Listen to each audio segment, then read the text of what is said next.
All right, we're gonna mess around with ChatGPT in semi-real time. I hope this is allowable. I'm not trying to make any money off of this. I have other ways that I would think can make a lot of money, but I'm trying to make money to do that. So I wouldn't worry about it. I don't know what's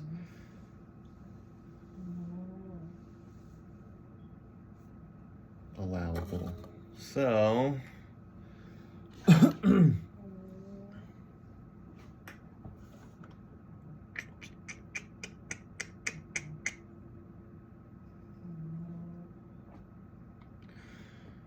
we are making the argument, number one, it is best for me to use objects to enact what is best for me.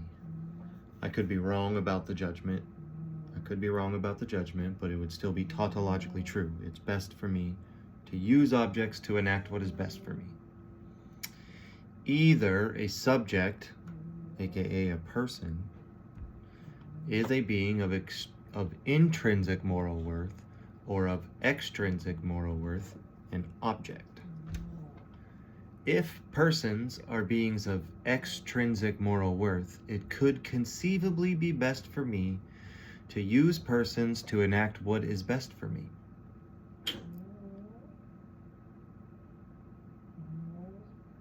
You'd have to argue that that's not even conceivable. If persons are beings of extrinsic moral worth, objects, it could be conceivable for me to use persons for what is best for me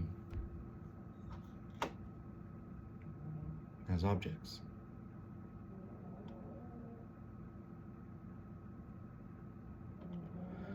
I have the desire and power to enact my will. Critical. It's not critical to the argument itself, but we got to make the argument real here. So some being, conceivably some gajillionaire warlord, could just do whatever he wants with no consequences.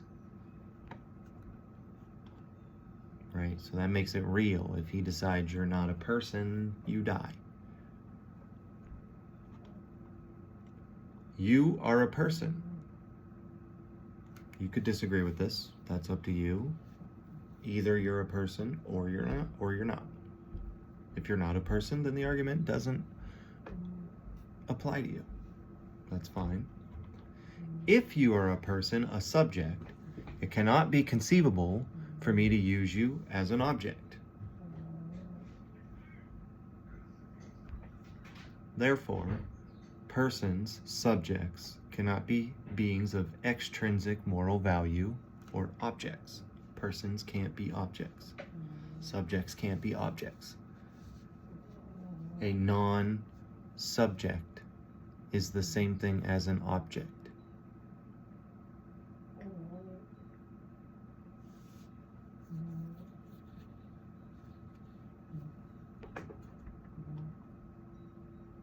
So ChatGPT says, now remember, we're mostly just exploring ChatGPT as a person, and then just trying to hammer down the specificity of the ideas that we're having here, if they're even true. I'm not a philosopher, I just like thinking. I'm not a philosopher, I just love wisdom.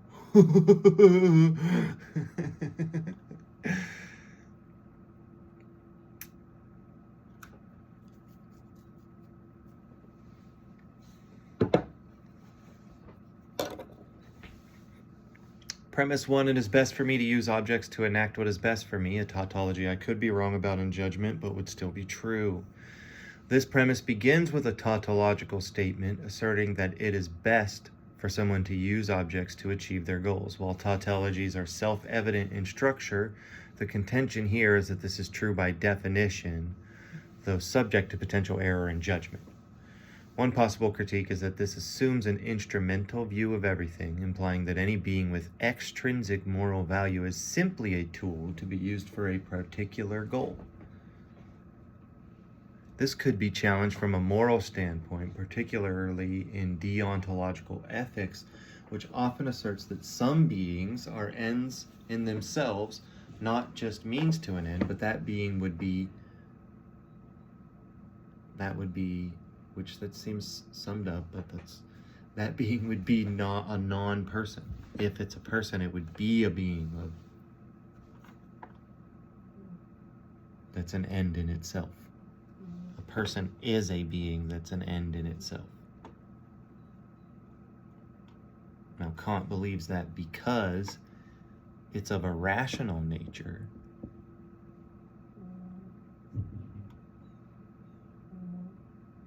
and what does that mean?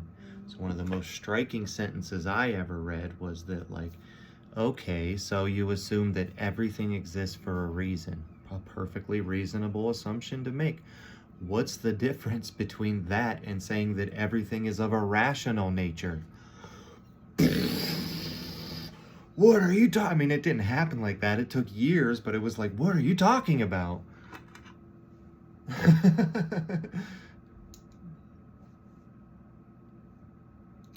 If everything's of a rational nature, then is reality a person? Is reality a being that's an end in and of itself? I think it is. I think if you destroyed everything, that would be a bad thing. If at least there's at least one bad thing, and that's destroying everything forever.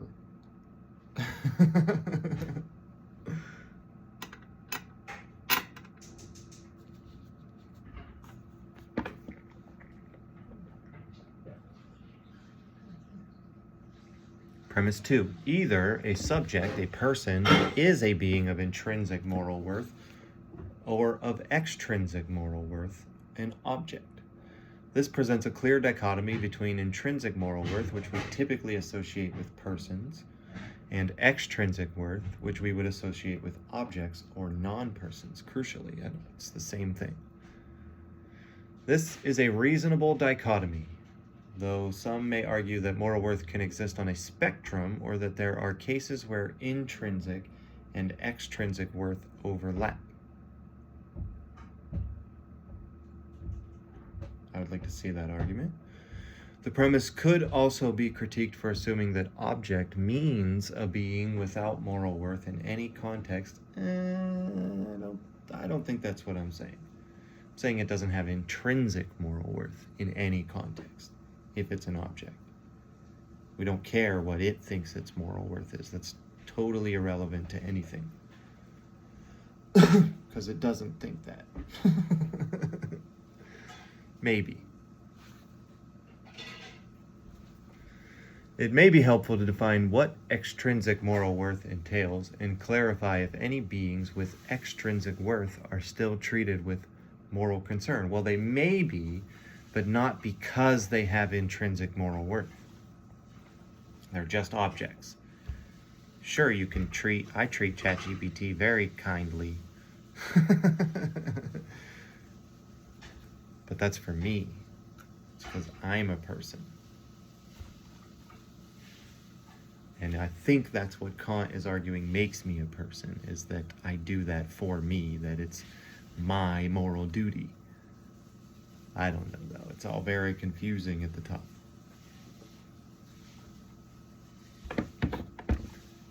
If persons are beings of extrinsic moral worth, it could conceivably be best for me to use persons to enact what is best for me. This premise sets up the possibility that persons, if they have extrinsic worth, could be used as means to an end. This aligns with instrumental thinking, but is morally problematic. In ethics, treating persons as mere instruments or means to an end is typically regarded as morally wrong, e.g. Kant's categorical imperative. The problem with this premise is that it challenges the core ethical concept that persons should never be treated merely as tools for someone else's purposes, even if those purposes are believed to be best for the person making the claim. Premise 4, I have the desire and power to enact my will. This is a factual statement about power, but it is significant to note that mere power does not necessarily justify morally harmful actions. This premise seems to be setting up the idea that just because someone has the power and desire to do something, they are morally justified in doing so. No. It's just to make it real. This could be challenged by appealing to moral frameworks that restrict harmful actions even when they are feasible, which is what we're trying to get to. That's the point. That is the point. That even if you have the power and desire to enact your will, if you're either treating a person as a person or you're treating it as a non-person, which is the same thing as an object. Premise 5, you are a person. This premise asserts that the individual being addressed is a person, which is central to the argument. This argument then moves to claim that persons, by definition, cannot be treated as objects, which is a moral claim based on personhood. However, it's important to note that the very nature of personhood might be contested. Go ahead and contest it, buddy. Pew, pew, pew, pew, pew. Different philosophical and ethical systems define personhood in various ways, and not all definitions would necessarily agree that persons cannot be treated as objects. You go ahead and define it that way, buddy. Remember, I'm a trillionaire warlord. Premise 6. If you are a person, a subject, it cannot be conceivable for me to use you as an object. This premise makes the moral claim that if someone is a person, it is not morally conceivable to treat them as an object. This premise draws from deontological ethics, such as Kant's imperative to treat others as ends in themselves, and presents a moral constraint. Persons should never be treated merely as tools or objects. This is a well-supported claim in many ethical systems, though some would argue that in certain circumstances, e.g. self-defense or war, individuals might be used as a means to an end, though those cases are still heavily regulated by moral norms. That's fine, but I'm the billionaire warlord who can conquer your whole country. I have a robot army that can conquer your whole country, so I don't care. Conclusion. Therefore, persons, subjects, cannot be beings of extrinsic moral value, objects. Seems fairly simple to say subjects can't be objects, but philosophy's fucking weird, man.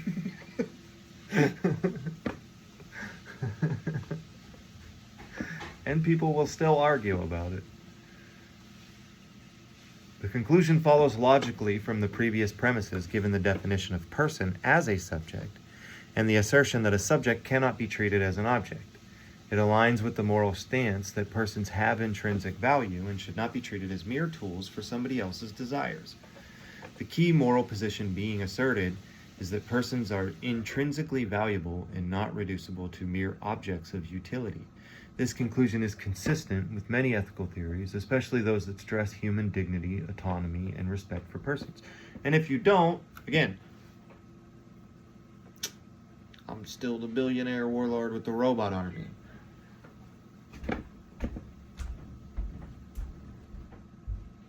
What's up?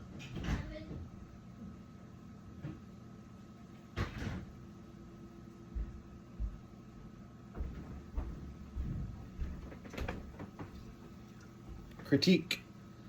Assumptions of best for me. The first premise relies on the idea that it is best for me to use objects to enact what is best for me. However, this is a somewhat simplistic and subjective view. It's subjective, but still true by definition. It's as true as 1 + 1 = 2. Now you tell me how real that is. That's on you. The first premise relies on the idea that it is best for me to use objects to enact what is best for me. However, this is a somewhat simplistic and subjective view. Best for me doesn't automatically translate to what is ethically best. Ethical systems often include checks on what can be done, even if someone has the power to act in a certain way. This premise could be critiqued for assuming that self-interest is an adequate moral basis for determining right action. I mean, it could be, but it's not intended that way. It's just saying, even if I'm wrong about what's best for me, it's still best for me to do what's best for me. And to do that, I have to use objects to do that, as opposed to subjects who I can agree to do that with. And if they don't agree, I can, unless they're persons. But you don't do that to persons, because by definition, you have to agree with them, or they're not persons, they're objects that you're using.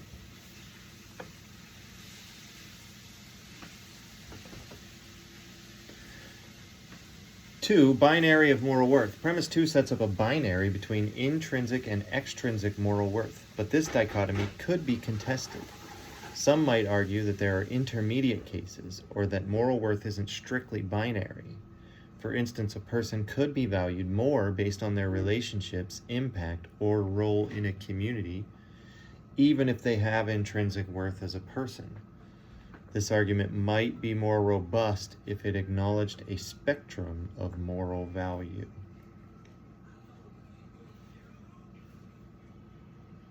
We're not talking about the quantitative nature of the value. We're just asking, is the value intrinsic or extrinsic? That seems like a true dichotomy to me. The value is either coming from its own being, or it's being placed on its being by some outside being, or force, or object, or whatever.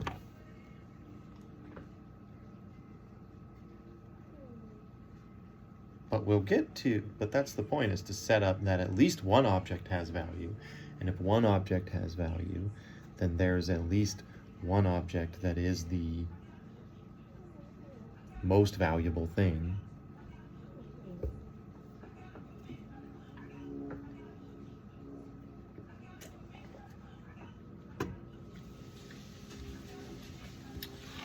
And the point isn't that the materialist has to accept theism.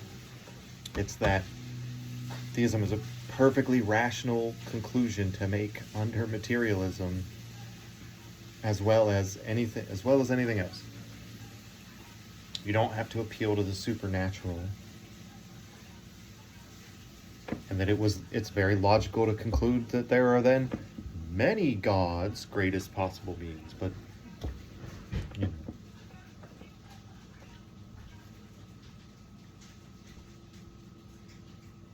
Power versus morality. This argument relies on the idea that having the power to act justifies actions. This is problematic because power in itself is not a moral justification. It's just to make it real. One could have the power to do something harmful, enslave others, commit genocide, but we're saying that I, the person offering this argument, so I am the billionaire warlord with the robot army. Either you are a person, or I'm going to use you as an object to do what I think is best. That's kind of the dichotomy that we're setting up here. That the billionaire warlord could offer this to you, and that you'd have to be like, well, of course I'm a person. One could have the power to do something harmful, enslave others, commit genocide, but that power does not justify those actions. This is a critical point where the argument could be improved by incorporating more robust ethical reasoning, showing that power alone does not make an action morally acceptable. Premise defining object and extrinsic worth. Premise 3 assumes that persons have extrinsic moral worth, means they could be used as objects, but the term object here isn't clearly defined. If object refers simply to something with utility,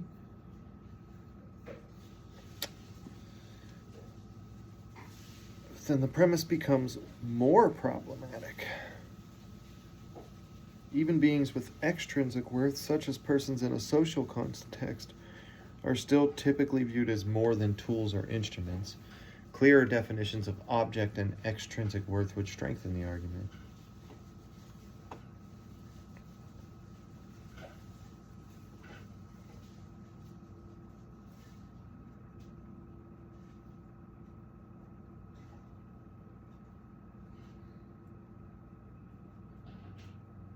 Viewed as, sure. Viewed as, sure. But you're still just using them like you would any other object.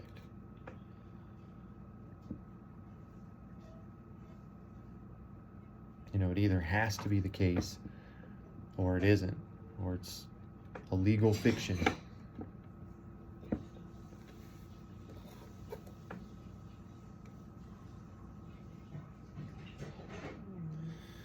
Possible revisions. Clarify the role of power in moral judgment. The argument could be made stronger by acknowledging that the mere possession of power does not justify morally problematic actions. It might be helpful to establish that moral constraints on power are necessary for ethical actions. A more nuanced approach to moral worth could strengthen the argument. Instead of a strict dichotomy, consider introducing a framework that allows for different levels of moral worth or that integrates relational and intrinsic aspects of value. Good? Me and Derek have to do the dishes, but do you want some of this? Sure. I just put it in a Tupperware. This is all I made. Just a little bit then. Because I want you guys to have enough. I can get my own food.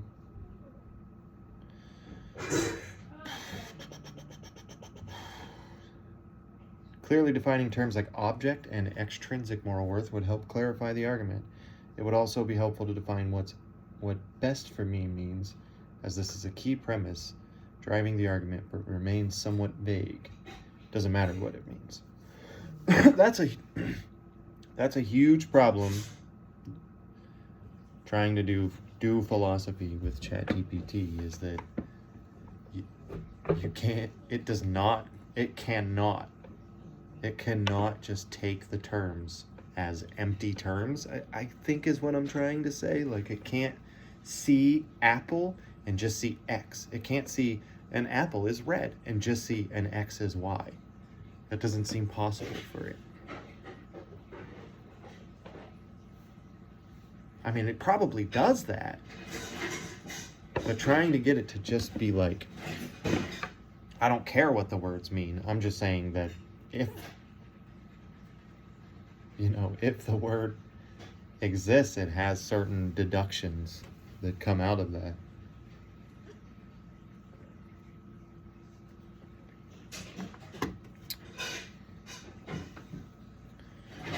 Like trying to get it to say, like, if a shoe is red, then it is a red shoe. Like, it doesn't get that. It wouldn't. Let's see what it says.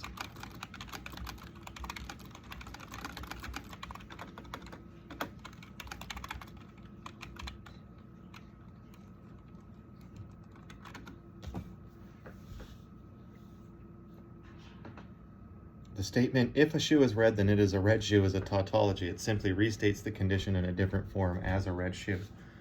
Thank you, ma'am.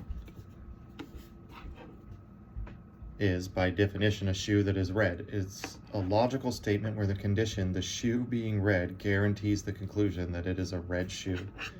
In formal logic, this is so I would probably have to state that I'm doing formal logic before I use the terms.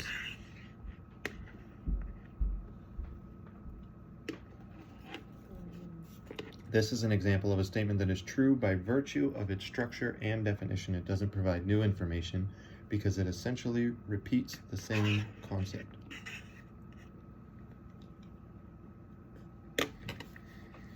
Okay.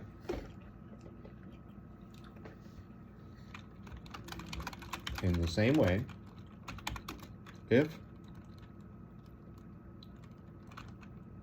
it is best for me, how do we phrase this?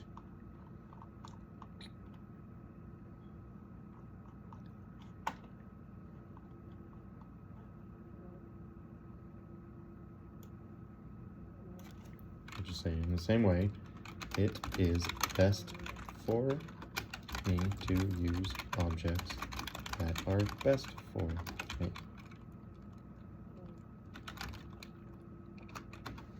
See what it says.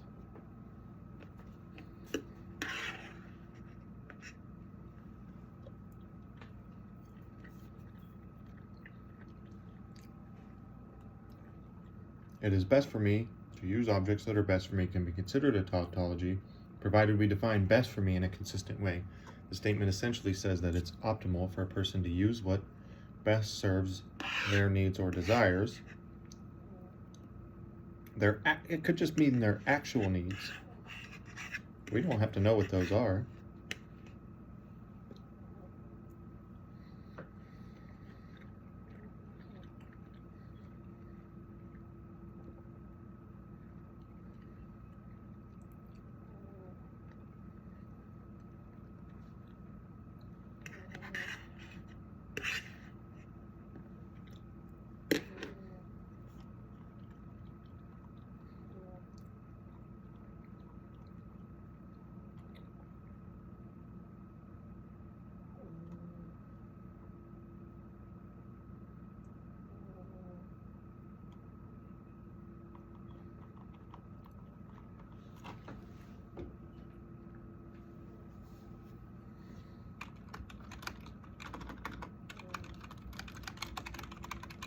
Is it conceivable for me to use you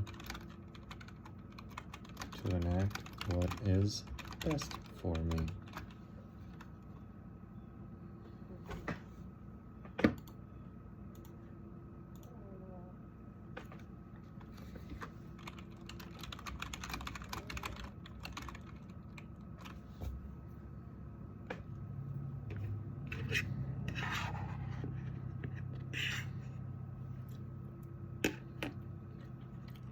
Of course, it's conceivable. Is it morally conceivable?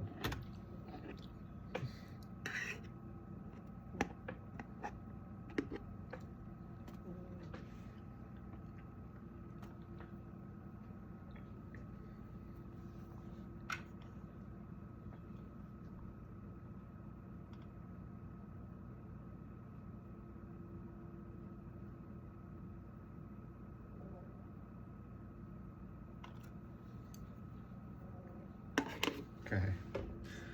Sorry. No, it's not morally conceivable to use another person. I asked you. To enact what is best for you without their consent.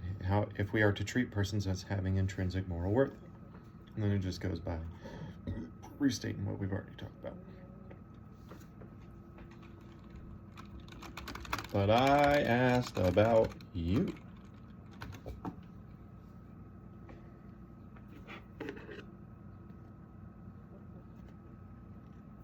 I don't have personal desires, autonomy, or the capacity for moral agency. My purpose is to assist based on your needs and the guidelines provided without any concept of autonomy. So, in a strict sense, they do not apply to me or as they would to a human being or any being with intrinsic moral worth. Yes, it is morally permissible, so then you're not a person.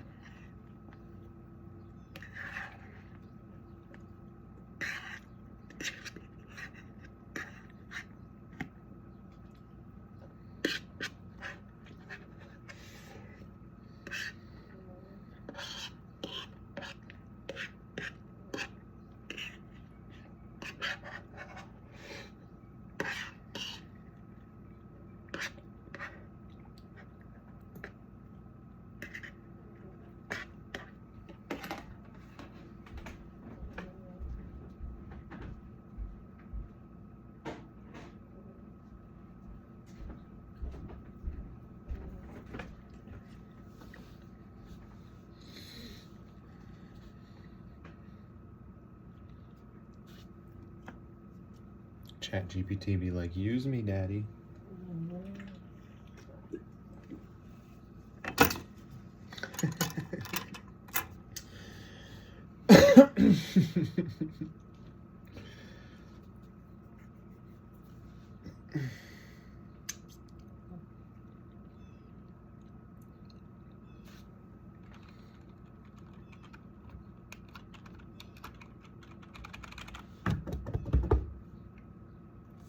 So I think it's reasonable to conclude persons are not objects.